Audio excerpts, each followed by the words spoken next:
Welcome to Freda Chando Analysis, ladies and gentlemen. In case you are watching our channel for the first time, allow me to request you to subscribe to the channel, click the notification bell and like our videos. The ICT Cabinet Secretary, Mr. Hallo, has embarked on a journey that will either make him or break him. It is a journey that his predecessors had tried before, and they all failed. Mission fiasco. Ever since he was appointed into that very lucrative docket, it seems William Ruto gave him a commission. Go ye into Nyanza and baptize them in the name of UDA and William Ruto. And Hallo is trying to campaign under the guise of dishing out relief food. There are so many solutions that Raila can come up with, but no demonstration. We are tired and we don't want what we call demonstration. This is what we got to listen to me. We are your leaders. We are here to tell you nothing but the truth, because we know the truth will prevail. Don't allow yourselves to be misused or to be used by your superiors. Fanya kazi yako vile inatakikana. Hapana fanya kazi kwa sababu mtu has given you some instructions. Kuna faida tumepata, ni hasara tupu kila mahali kila mahali. Kwa hivyo safari hii hakuna hata mmoja wetu ataenda kwa hizo maandamano. Kama Raila anataka kwenda maandamano aende peke yake. Hiyo ndio sauti yetu. Aende peke yake. Only president we have in Kenya today. And we are calling upon our people to desist from those calls for people to go on demonstration. We ask people in this region to stay calm. Please do not go on the street. Let them go alone with their children and their families. Because Kenya wants peace and we want food. Our interest is how to serve the interests of the common mwananchi, the needs of the common mwananchi. So when we come to a place like this, our primary focus is short-term interventions for famine so that people don't sleep hungry.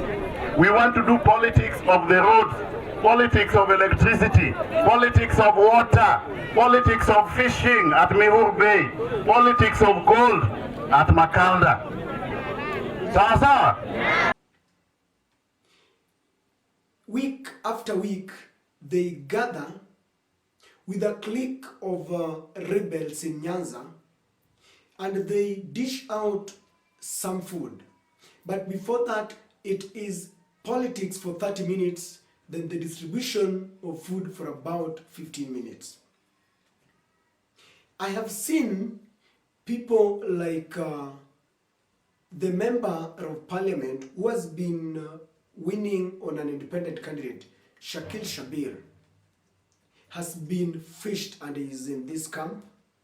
Karoli Omondi, who I thought was elected on an ODM ticket, is now behaving like he's not part of the ODM. And the rallying call and the message in these meetings is that Luos are tired of being in the opposition and they want to work with the government. And I thought for a minute, what is the definition of opposition? Because in my own very understanding, all those leaders who were elected on any other party apart from the parties that form Kenya Kwanza are all in the opposition. So when you say that Luos are tired of being in the opposition, what are you telling them? Are you insinuating that those who are elected on an ODM ticket should now join the government?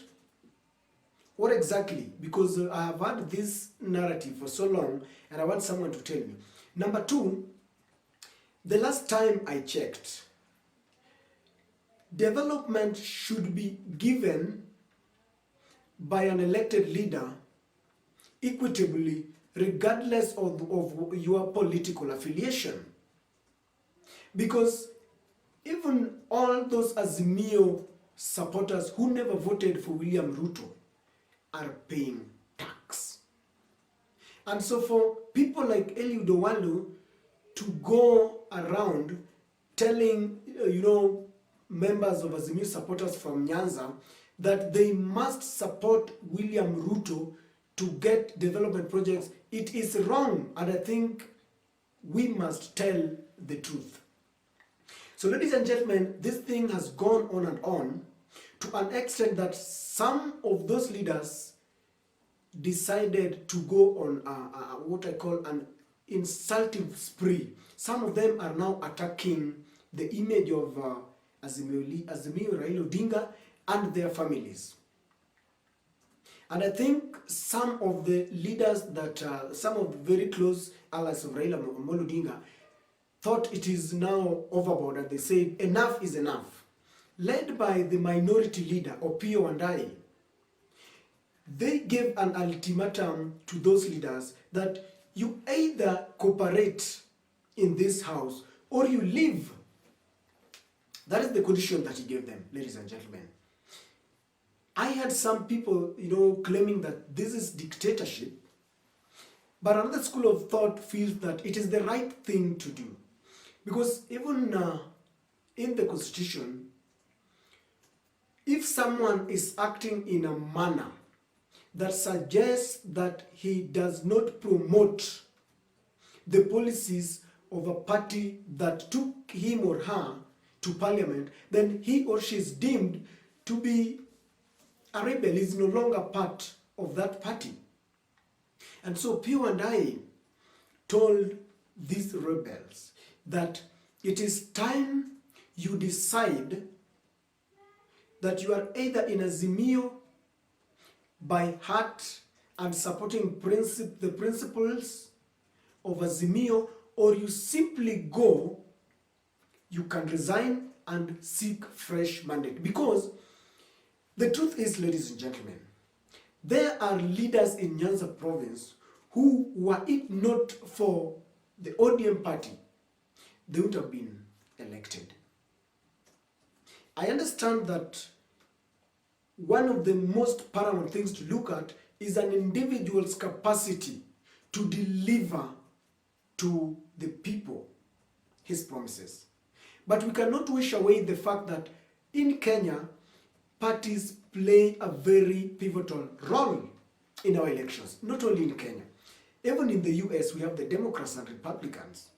And you have to choose very carefully on matters principle whether you want to follow Republicans or Democrats based on principles and policies.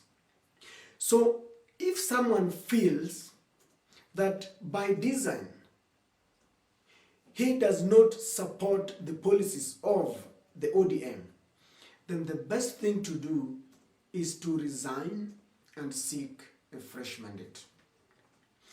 Many experts also feel that maybe Raila Odinga is now tired of this rhetoric, and could be he is speaking through these leaders and telling them that it is time to leave. A week ago, Madam Ida Odinga also got annoyed by one of the Nyanza leaders who went on a spree just, painting the Odinga family in bad faith. And she did not take it kindly. She spoke about it very direct. And one of the funniest things that she said is that some of these people who are now backbiting the Odinga family are people who at some points have been assisted in one way or the other. But now maybe they contested, some of them wanted to be members of parliament, some of them MCs, some of them wanted to be considered in the East African Legislative Assembly. And when this failed, they decided to backbite. And some of them just make noise because there is a kind of nature, the nature of our politics is that you insult the opponent so that you become politically relevant. Look at what is happening even in Kenya Kwanza. There are certain leaders who have made it their role to insult Raila Odinga every Sunday, because without doing this, they will never be politically relevant. I also know some leaders who will go on tweeting from morning to evening, either insulting William Ruto or insulting Raila, so that their people can feel that, you know, they love their party. But this is not the way to go, ladies and gentlemen. What if Raila Amolo Odinga says today that he wants to be a patron and he wants to quit active politics? Who will you go around insulting? And will you still remain politically relevant? Because I think that a leader should be judged based on his ability or inability to perform. Do you think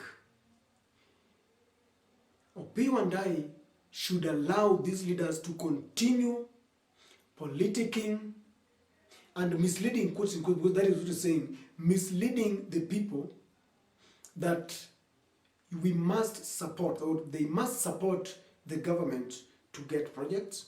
Or do you think it is time they go home, they quit and join that party that they want? What do you think? Tell me. Because there are divided opinions. Is giving relief food a permanent solution? Because this government came to power with a promise that one of the things that they wanted to do was to ensure that they have a very strong food policy. In fact, I remember when our deputy president had his first interview after taking oath of office, he said that they cannot continue to subsidize consumption because it is not sustainable. And so what they said is sustainable is maybe subsidizing production, which I think is a good thing. But then between the time of production to the time when farmers will, the cultivation time, what are Kenyans supposed to do? Because the questions of priority come hand in hand. They did away with all the subsidies that were initiated by the previous administration. And I thought that it's not bad to do away with some of these initiatives, except that you must put in place an alternative. You cannot do away with the subsidy, then you have a pay bill number where you are requesting Kenyans to send money so that they can feed other hungry Kenyans. I also believe that we must stop politics. We are just from a really hotly contested election. Kenya has not healed. And people need to get down to work. So for some leaders to go around and they want to start campaigning as early as this, I believe this is the right thing to do.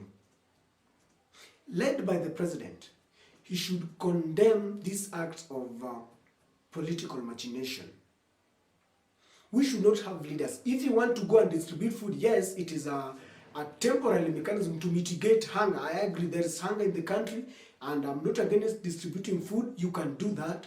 But why can't you just call people, tell them, we have brought food because we've realized there is a lot of hunger, give them food and go home? Why must we politic?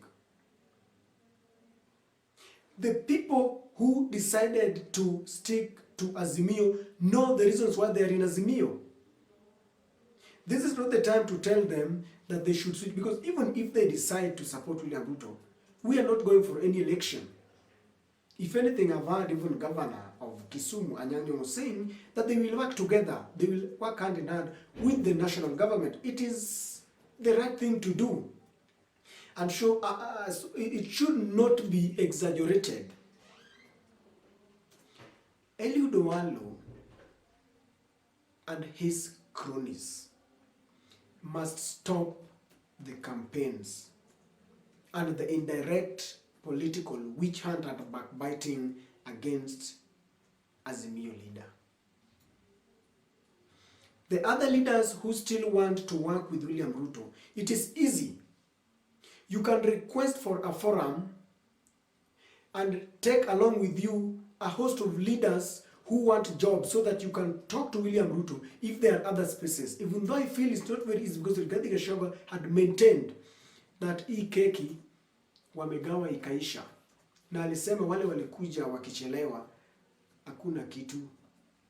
So for the leaders who are still insulting others thinking that they will get a share of the cake, it's too late. The last one, if you've watched and followed the political intrigue that are going on, William Ruto has toned down. He's no longer insulting Raila Odinga. In fact, the other day in Madaraka, he said that Raila is right by criticizing the government. So very soon, you might even wake up for a handshake. What will you do? Don't try to remain politically relevant by insulting others. Let us stop this politics. If it is distributing food, please do it. That is my take, ladies and gentlemen.